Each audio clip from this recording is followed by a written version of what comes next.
ఓం శాంతి. ఈరోజు Murali date 12 September 2025. బాబా చెప్తున్నారు, మధురమైన పిల్లలు, మీ చదువుకు మొత్తం ఆధారమంతా యోగము.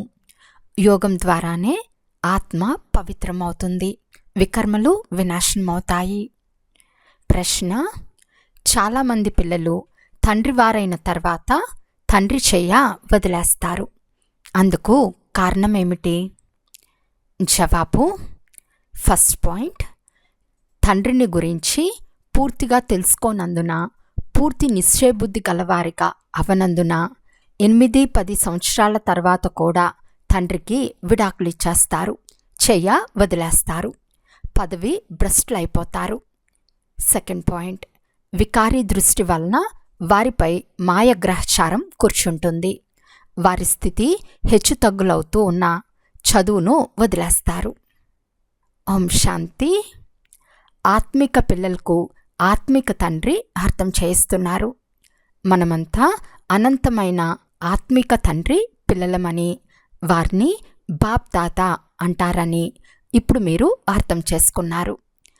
మీరెలాగైతే శివబాబాకు ఆత్మిక పిల్లలో, అలాగే ఈ బ్రహ్మ కూడా శివబాబాకు ఆత్మిక పుత్రుడు. శివబాబాకు రథమైతే తప్పకుండా కావాలి కదా. అందువలన ఎలాగైతే ఆత్మలైన మీకు కర్మలు ఆచరించేందుకు అవయవాలు లభించాయో, అలా శివబాబాకు కూడా ఈ రథం లభించింది. ఎందుకంటే ఇది కర్మక్షేత్రము. ఇక్కడ కర్మలు చేయాల్సి ఉంటుంది. అది ఆత్మలు నివసించే ఇల్లు. మన ఇల్లు శాంతిధామం అని ఆత్మలు తెలుసుకున్నాయి. అక్కడ ఈ డ్రామా ఉండదు. సూర్యచంద్రులు మొదలైనవేవి ఉండవు. కేవలం ఆత్మలు మాత్రమే ఉంటాయి. పాత్రను అభినయించేందుకు ఇక్కడకు వస్తాయి. ఇది అనంతమైన డ్రామా అని మీ బుద్ధిలో ఉంది. పాత్రధారులైన వారి పాత్ర ప్రారంభం నుండి చివరి వరకు ఏమిటో పిల్లలైన మీకు నెంబర్ వార్ పురుషార్థానుసారం తెలుసు. ఇక్కడ తెలిపించువారు సాధువులు, సత్పురుషులు కాదు. ఇక్కడ పిల్లలైన మనం అనంతమైన తండ్రి వద్ద కూర్చుని ఉన్నాము. ఇప్పుడు మనం తిరిగి ఇంటికి వెళ్ళాలి. అందుకు ఆత్మలు తప్పక పవిత్రంగా అవ్వాలి. శరీరం కూడా ఇక్కడ పవిత్రంగా అవ్వాలని కాదు. అలా పవిత్రంగా అవ్వదు, ఆత్మ పవిత్రంగా అవుతుంది. పంచతత్వాలు కూడా సతోప్రధానంగా ఉన్నప్పుడు శరీరం కూడా ఇక్కడ పవిత్రంగా అవుతుంది. ఇప్పుడు ఆత్మలైన మీరు పురుషార్థం చేసి పావనంగా అవుతున్నారు. అక్కడ ఆత్మ, శరీరం రెండూ పవిత్రంగా ఉంటాయి. ఇక్కడ అలా ఉండవు. ఆత్మ పవిత్రమైనప్పుడు అది పాత శరీరాన్ని వదిలేస్తుంది. మళ్ళీ నూతన తత్వాలతో నూతన శరీరం తయారవుతుంది. ఆత్మలైన మనము అనంతమైన తండ్రిని స్మృతి చేస్తున్నామా లేదా అని మీకు తెలుసు.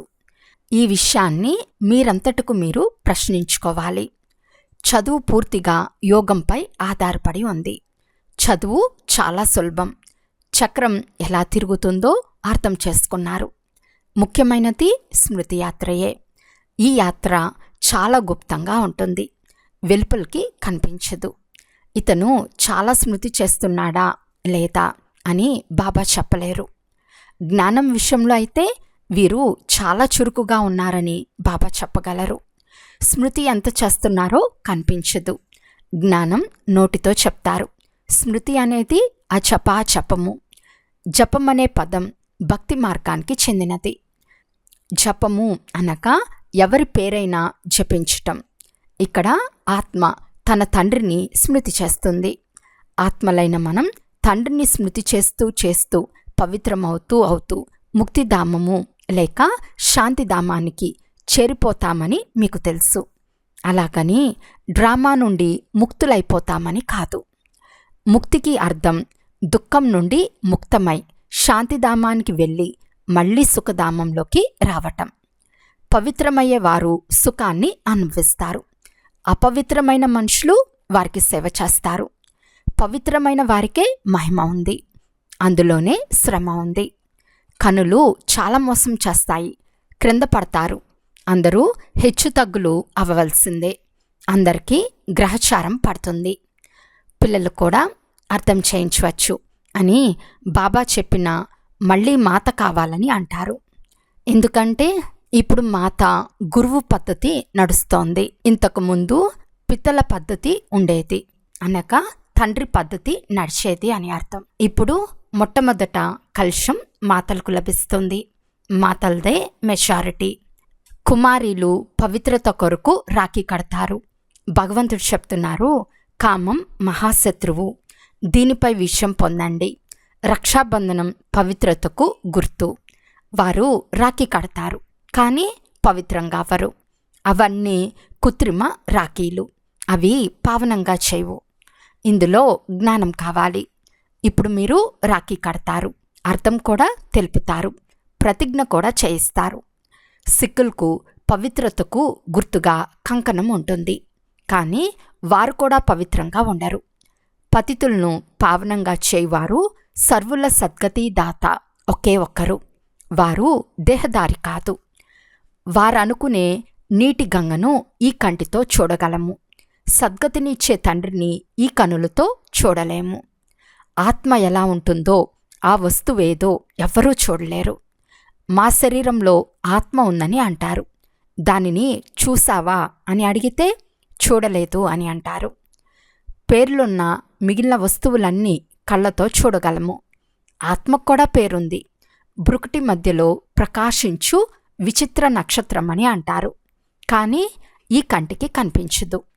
పరమాత్మను కూడా స్మృతి చేస్తారు, కానీ వారు కంటికి కనిపించరు. లక్ష్మీనారాయణులను ఈ కన్నులతో చూడగలరు. లింగంను పూజిస్తారు, కానీ అది యథార్థ పద్ధతి కాదు కదా. చూస్తున్నప్పటికీ పరమాత్మ అంటే ఎవరో తెలియదు. ఇది ఎవరూ అర్థం చేసుకోలేరు. ఆత్మ అయితే చాలా చిన్న బిందువు, కంటికి కనిపించదు. ఆత్మను గాని పరమాత్మను గాని ఎవరూ చూడలేరు, కానీ తెలుసుకోగలరు. మన బాబా వీరిలో వచ్చారని మీకు తెలుసు. ఈ శరీరానికి దాని ఆత్మ కూడా ఉంది. అలాగే పరంపిత పరమాత్మ అంటున్నారు, నేను ఇతని రథంలో విరాజమానమై ఉన్నాను. అందుకే బాప్ దాదా అని అంటారు. ఇప్పుడు దాదానైతే ఈ కనులతో చూస్తారు, కానీ తండ్రిని చూడలేరు. బాబా జ్ఞానసాగర్లు అని తెలుసు. వారు ఈ శరీరం ద్వారా మనకు జ్ఞానం వినిపిస్తున్నారని మీకు తెలుసు.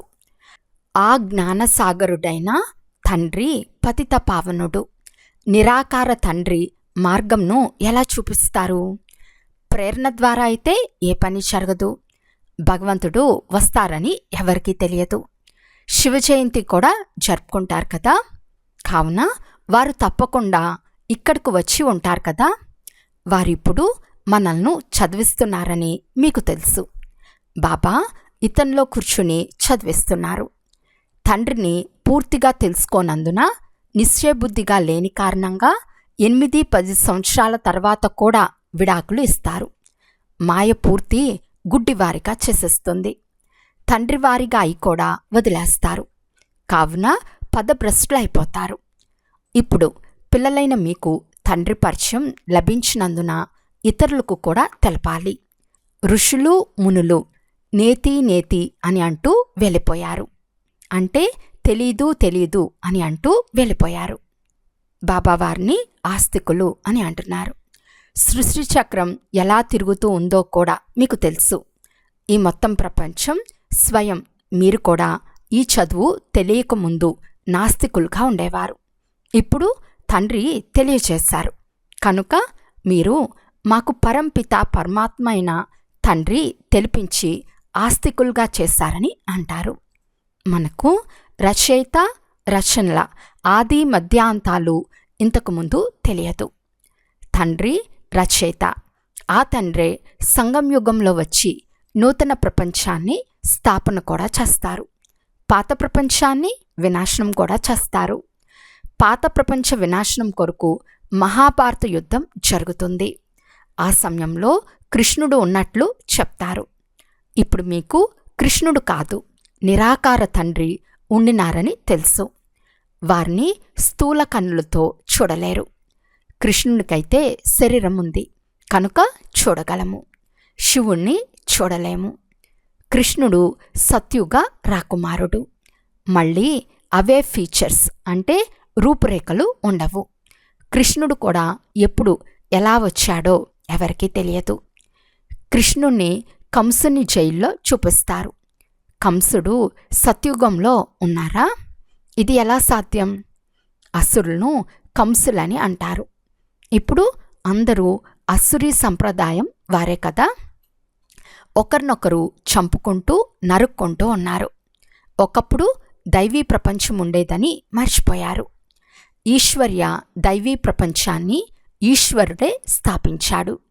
ఇది కూడా నెంబర్ వారి పురుషార్థానుసారం మీ బుద్ధిలో ఉంది. ఇప్పుడు మీరు ఈశ్వర్య పరివారము, మళ్ళీ అక్కడ దైవీ పరివారం ఉంటుంది. ఈశ్వరుడిప్పుడు మిమ్మల్ని స్వర్గంలో దేవీ దేవతలుగా చేసేందుకు అర్హులుగా చేస్తున్నారు. తండ్రి చదివిస్తున్నారు. ఈ సంగం యుగం గురించి ఎవరికీ తెలియదు. ఏ శాస్త్రంలోనూ ఈ పురుషోత్తమ యుగం మాటే లేదు. పురుషోత్తమ సంగం యుగము అనగా పురుషోత్తములుగా తయారయ్యే సమయము. సత్యుగాన్ని పురుషోత్తమ యుగము అని అంటారు. ఈ సమయంలో మనుషులు పురుషోత్తములుగా లేరు. వీరిని కనిష్ఠులు, తమోప్రధానులు అని అంటారు. ఈ విషయాలన్నీ బ్రాహ్మణులైన మీరు తప్ప ఇతరులెవ్వరూ అర్థం చేసుకోలేరు. తండ్రి చెప్తున్నారు, ఇది అసురి భ్రష్టాచార ప్రపంచము. సత్యుగంలో ఇటువంటి వాతావరణం ఉండదు. అది శ్రేష్టాచారి ప్రపంచం. వారి చిత్రాలున్నాయి. వారు శ్రేష్టాచార ప్రపంచానికి అధికారులుగా ఉండేవారు. భారతదేశంలో రాజులుండి వెళ్ళిపోయారు. వారే పూజింపబడుతున్నారు. పూజ్యులుగా పవిత్రులుగా ఉండేవారే మళ్ళీ పూజారులుగా అయ్యారు. భక్తి మార్గంను పూజారులు అని, జ్ఞాన మార్గంను పూజ్యులు అని అంటారు. పూజ్యుల నుండి పూజారులు, పూజారుల నుండి మళ్ళీ పూజ్యులుగా ఎలా అవుతారు? ఈ ప్రపంచంలో పూజ్యులు ఒక్కరు కూడా లేరని మీకు తెలుసు. పరంపిత పరమాత్మను దేవతలను మాత్రమే పూజ్యులు అని అంటారు. పరంపిత పరమాత్మ అందరికీ పూజ్యులే. అన్ని ధర్మాల వారు వారిని పూజిస్తారు. అటువంటి తండ్రి జన్మ ఇక్కడే జరుగుతుందని మహిమ చేయబడుతుంది. శివ జయంతి ఉంది కదా, కానీ వారి జన్మ ఇచ్చట భారతదేశంలోనే జరుగుతుందని మనుషులకు తెలియదు.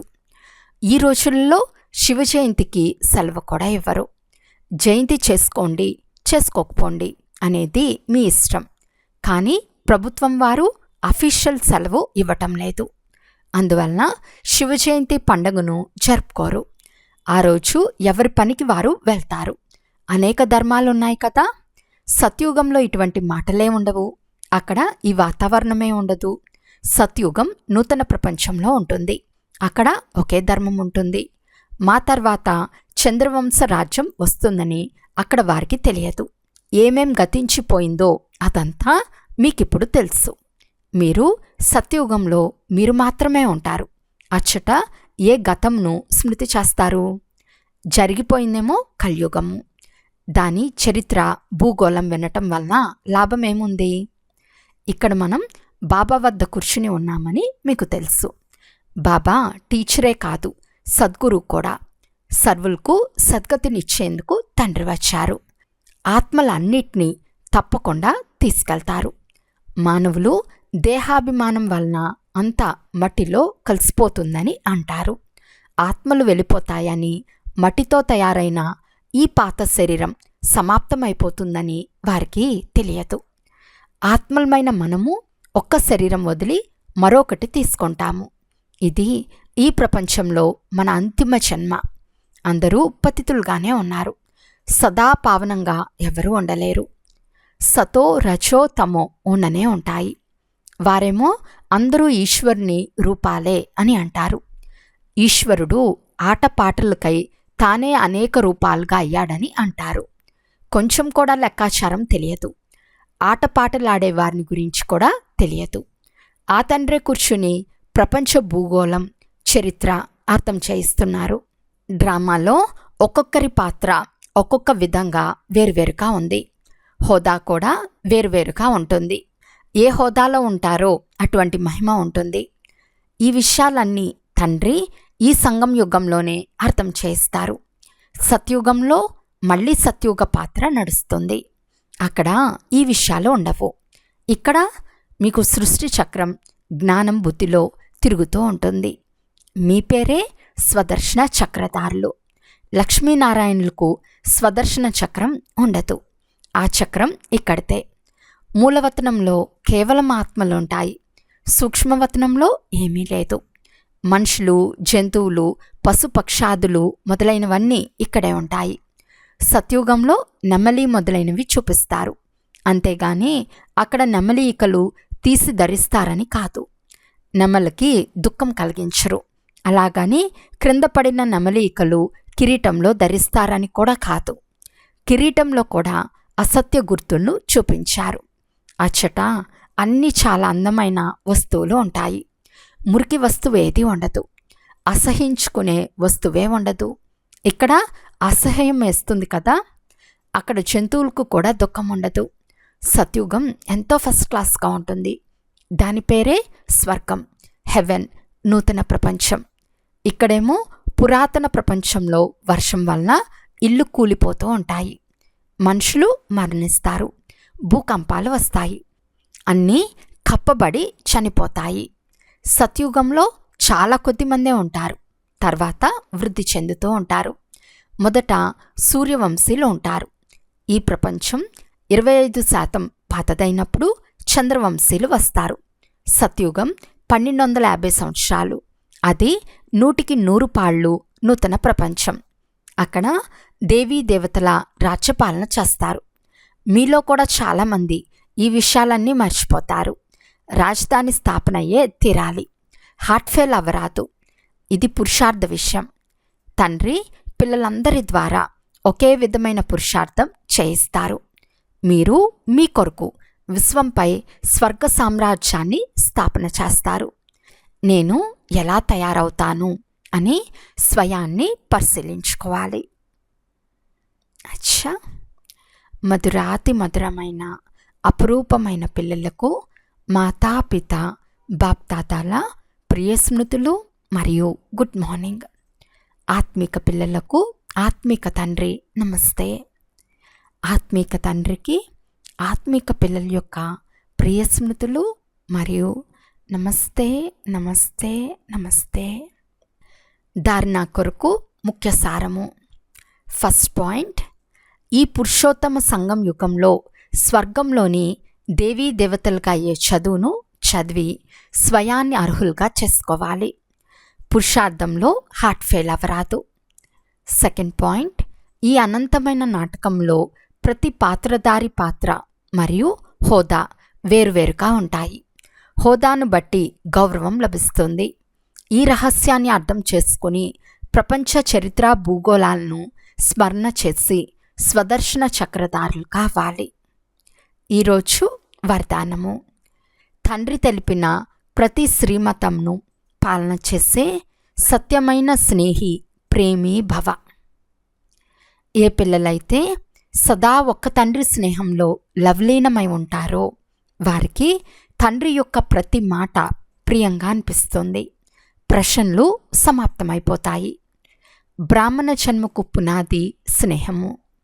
ఎవరైతే స్నేహి ప్రేమి ఆత్మలుగా ఉన్నారో వారికి తండ్రి తెలిపిన శ్రీమతాన్ని పాలన చేయటంలో కష్టం అనుభవం అవ్వదు.